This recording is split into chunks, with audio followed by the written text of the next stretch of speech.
Hello friends, welcome to our new video. हम कर रहे हैं क्वेश्चन नंबर 13। ठीक है, class 9 chapter 8 force and laws of motion का ये क्वेश्चन है, एक्सरसाइज का क्वेश्चन है। जो भी बच्चे पहली बार चैनल पे विजिट कर रहे हैं, प्लीज चैनल को सब्सक्राइब करें, वीडियो को लाइक करें और एक प्यारा सा कमेंट करें। ठीक है, जिन्होंने भी इसके पुराने वीडियोस नहीं देखे हैं, वो ऊपर प्लेलिस्ट शो हो रही होगी, आप उस प्लेलिस्ट को चेक करके सारे क्वेश्चंस में अपने डाउट क्लियर कर सकते हैं। पूरे कॉन्सेप्ट्स क्लियर होंगे, कोई भी दिक्कत नहीं आएगी। चलिए हम क्वेश्चन की ओर आगे बढ़ते हैं। क्वेश्चन है हमारा, अ बुलेट ऑफ मास 10 ग्राम। ठीक है, एक बुलेट है जिसका मास है 10 ग्राम, वो ट्रेवल करता है horizontally with a velocity of 150 metre पर सेकेंड, यानी कि उसकी वेलोसिटी जो है शुरू में वो 150 मीटर पर सेकेंड है। ठीक है, अब बुलेट है तो किसी गन से निकला होगा, जो उसकी स्पीड है वो 150 मीटर पर सेकेंड की है। Strikes a stationary wooden block. अब जो क्या करता है, वो एक लकड़ी के पल्ले पे स्ट्राइक करता है। ठीक है, और स्ट्राइक करने के बाद वो उसको पेनिट्रेट करता है, यानी कि उसमें गड्ढा करता है, छेद कर देता है। कितने अंदर तक वो गड्ढा करता है वो हमें निकालना है। कितने टाइम तक करता है वो, 0.03 सेकेंड में वो रेस्ट पे आ जाता है, यानी कि टकराने के तुरंत 0.03 सेकेंड पे वो रेस्ट में आ जाता है। टकराने से पहले उसकी स्पीड कितनी थी, 150 मीटर पर सेकेंड की वेलोसिटी थी। ठीक है, हमें बताना है कि वो कितने अंदर तक गड्ढा करेगा, उसका मैग्नीट्यूड, फोर्स का जो मैग्नीट्यूड है वो कितना है। अगर आपको क्वेश्चन समझ में आ गया हो तो हम इसको फर्दर आगे सॉल्व करते हैं। तो देखिए हमें गिवन क्या है, सबसे पहले हम गिवन लिख लेते हैं। गिवन हमें दिया हुआ है मास ऑफ बुलेट, है ना। बुलेट का मास दिया हुआ है, वो बेसिकली कितना दिया है, 10 ग्राम। अगर मैं इसको किलो में बदलूं तो 0.01 किलोग्राम। ठीक है, और क्या दिया हुआ है, वेलोसिटी। अब जो बुलेट है शुरू में उसकी स्पीड कितनी है, तो इनिशियल वेलोसिटी दी है हमें। इनिशियल वेलोसिटी वो कितनी दी है, 150 मीटर पर सेकेंड। ठीक, उसके बाद वो रेस्ट पे आ जाता है, यानी उसकी फाइनल वेलोसिटी क्या होगी, फाइनल वेलोसिटी है 0 मीटर पर सेकेंड। ठीक है, टाइम कितना लेता है उसको रेस्ट में आने में, टाइम टेकन, उसको टाइम लगा 0.03 सेकेंड। क्लियर है।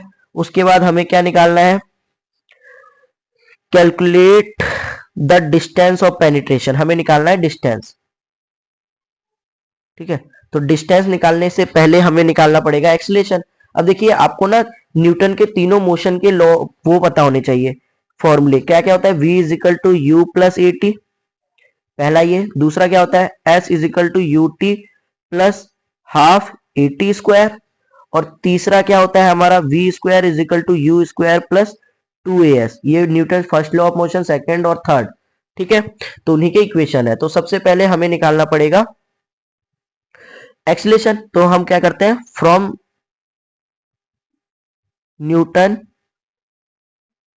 फर्स्ट लॉ ऑफ मोशन, तो न्यूटन के पहले नियम के हिसाब से क्या होता है, v is equal to U plus A T. ठीक है, अब v कितना है हमारा, फाइनल वेलोसिटी तो जीरो है, is equal to U, U कितना है इनिशियल हमारा 150 प्लस ए हमें निकालना है, टाइम कितना लेता है 0.03। तो इसको इधर भेज दिया तो क्या हो जाएगा, ये माइनस का 150 is equal to A into 0.03। ये 0.03 इधर गया तो क्या आ गया, माइनस का 150 अपॉन में 0.03। तो ये 2 पॉइंट हटाया तो 2 जीरो लगा, और इसको डिवाइड किया तो ये 5000 मीटर पर सेकेंड। तो ये हमारा आ गया एक्सीलरेशन। एक्सीलरेशन आ चुका है हमारा। ठीक है, अब हमें क्या निकालना है, हमें निकालना है, क्या कहते हैं उसे, डिस्टेंस। अब देखो इसमें से भी हम डिस्टेंस निकाल सकते हैं, इसमें से भी, दोनों में से कोई भी इक्वेशन आप यूज करोगे, हमें अब इसमें सबके मैक्सिमम वैल्यूज इसमें भी पता है और इसमें भी पता है, तो मैं चाहे इससे निकालू या इससे निकालू, आंसर मेरा दोनों में ही आ जाएगा।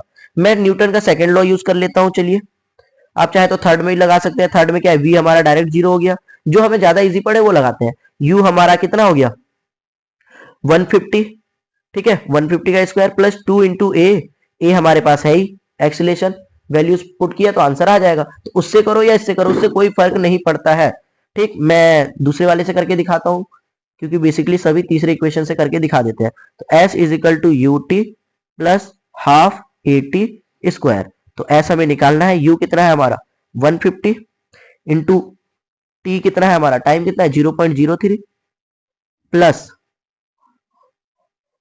हाफ एटी, हाफ यानी 1/2, ए एक्सीलरेशन कितना है 5000 इंटू टी क्या है 0.3 का स्क्वायर। ठीक है, मैंने यहां लिखा है, इसको नीचे करके लिख देता हूं। तो इसको सॉल्व किया तो कितना आया, 3 पचे 15, 3 एकम 3 और 1 4 यानी 45 450, 2 के बाद पॉइंट है तो 2 के बाद पॉइंट लगा दिया यानी 4.5 प्लस, अब ये जो ए है ना ये हमारा बेसिकली माइनस का आया है, यहां देखो माइनस का साइन है, अभी गलत हो जाता, तो प्लस 1/2 इंटू -5000 इंटू 0.3 0.09 0.0009 होगा ना, 0.3 का स्क्वायर क्या हो जाएगा 0.0009। ठीक है, जो हमारे पॉइंट होते हैं वो डबल हो जाते हैं। तो इसको सॉल्व किया तो ये आया हमारा 4.5, ये माइनस का हो जाएगा, इसको काटा इससे तो यह 2 दूनी 4 2 पच्चे 10 यानी 2.5 और इसको मल्टीप्लाई किया तो 9 पच्चे 45 का 5 4 हासिल 9 दूनी 18 19 20 21 22 2.25। ठीक है, तो आपका आ गया ये 2.25। ठीक है, ये मैंने जीरो इससे हटाया तभी ये 2.5 लिखा था, तो ये 4.5 माइनस 2.25, इसको सॉल्व किया तो ये आया 2.25। तो कितना डिस्टेंस वो मूव करता है 2.25 मीटर। क्लियर हो गया। अब हमें निकालना है फोर्स। फोर्स क्या होता है बेसिकली, हमारा force is equal to mass into acceleration. अब मास कितना है 0.01 और एक्सीलरेशन है 5000। तो जब मैं इसको सॉल्व करता हूं ये माइनस का है तो माइनस का ही रहेगा, तो फोर्स जो हमारा पड़ा वो 50 न्यूटन का पड़ा। ठीक है, अब ये न्यूटन का जो फोर्स पड़ा ना, ये फोर्स बेसिकली जो रुका, एक्सीलरेशन तो नेगेटिव है लेकिन जो फोर्स पड़ा वो पॉजिटिव है, तो पॉजिटिव का ही दिखा दो आप। जो कितने न्यूटन का फोर्स पड़ा 50 न्यूटन का फोर्स पड़ा उस ऑब्जेक्ट पे, यहां आपको माइनस दिखाने की जरूरत नहीं है। ठीक है, कॉन्सेप्ट आपके क्लियर होंगे। अगर वीडियो में कहीं कोई चीज समझ में नहीं आई तो वो आप मुझसे क्वेश्चन करके पूछ सकते हैं, मैं आपका रिप्लाई करूंगा। ठीक है, कहीं पर डाउट आया तो आप कमेंट कीजिए, मैं एक्सप्लेन करूंगा। जो भी हमारे साथ नए बंदे जुड़े हैं वो प्लीज चैनल को सब्सक्राइब करें ताकि आपको रेगुलर इंटरवल पे वीडियो मिलती रहे। Thank you for watching.